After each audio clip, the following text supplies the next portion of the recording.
how I'm going to use the monkey's paw to help teach my advanced students inference and text evidence.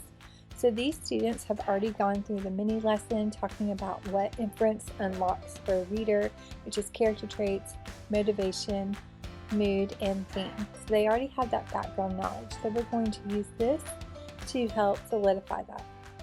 So I'm going to walk you through step by step exactly how I use the monkey's paw to teach the RL1 standard, the inference and text evidence standard. All right, let's get started. The first thing I'm going to do is print the student worksheet here with the story, the monkey's paw, on it.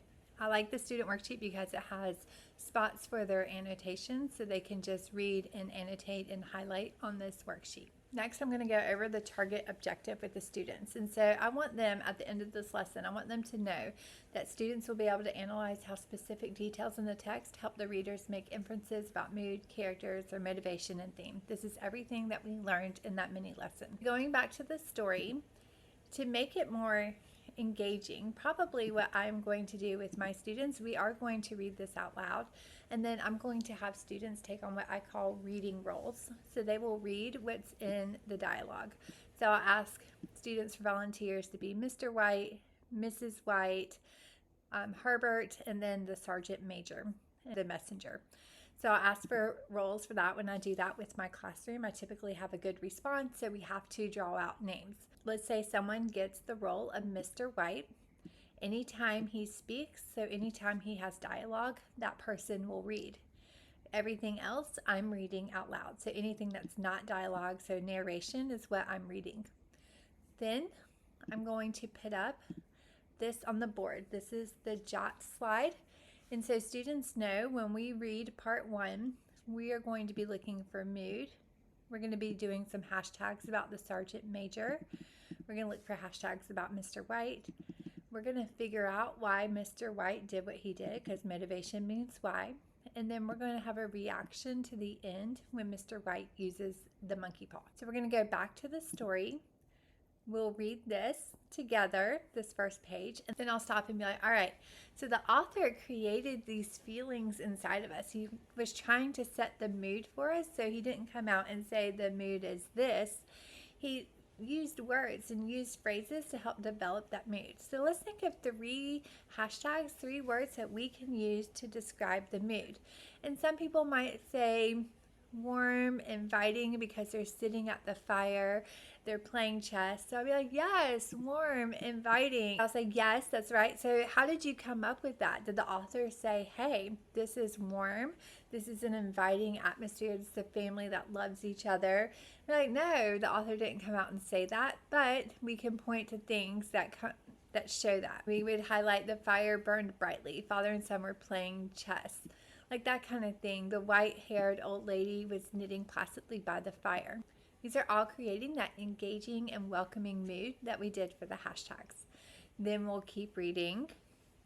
Read, read, read, read together. We're reading our reading roles, and then when we get here, we'll stop. And I'll be like, hey, Sergeant Major Morris is an interesting character. How can we describe him? And then we would talk about maybe he's hesitant, he has like a little trauma behind what's happening. So we would put those down as hashtags. And again, just like we did with the first one, I would say, yeah, like the author didn't come out and say that, right? Like, how do we know this? And so we would highlight those things. And then we would keep going and do the same thing for Mr. White. And then keep going at the end of part 1. What motivated Mr. White to use the monkey paw? And so I always say, y'all, what does motivated mean? And for some reason, my students struggle to remember this, so I always have to reiterate this. And they're like, why? Yes, motivated means why. So why did Mr. White use the monkey paw? What can we figure out? What can we infer from this section? And then we'll write it down. And then this is a personal reaction.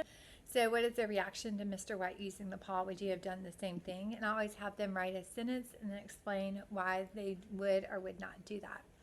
And while I'm walking them through that, on my slides, I am typing in what we're talking about. So I'm typing my jots up here, and they're writing it down on their paper. But we're all doing it together. Everybody is an active participant in this lesson. Then we'll move on to part 2.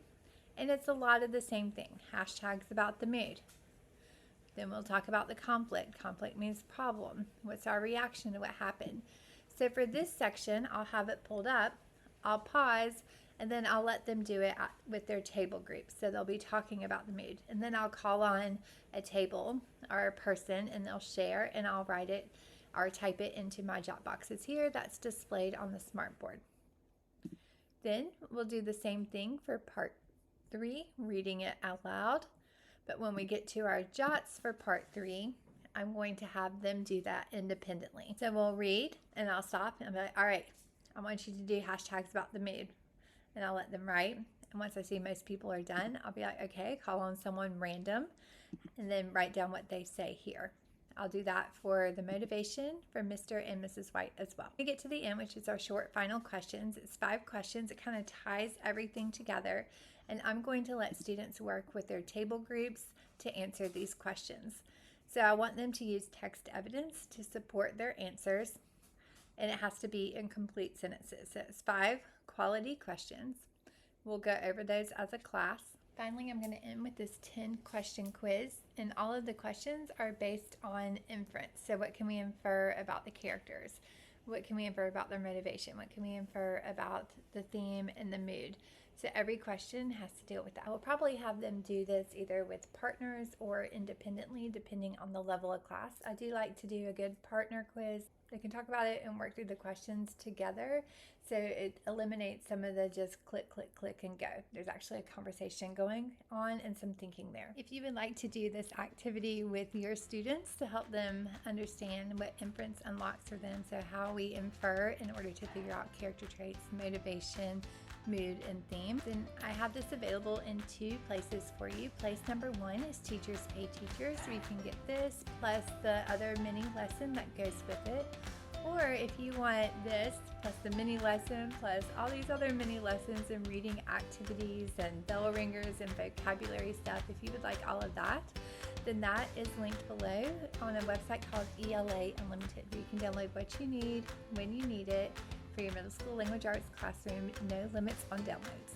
If you have any questions, let me know. Happy teaching.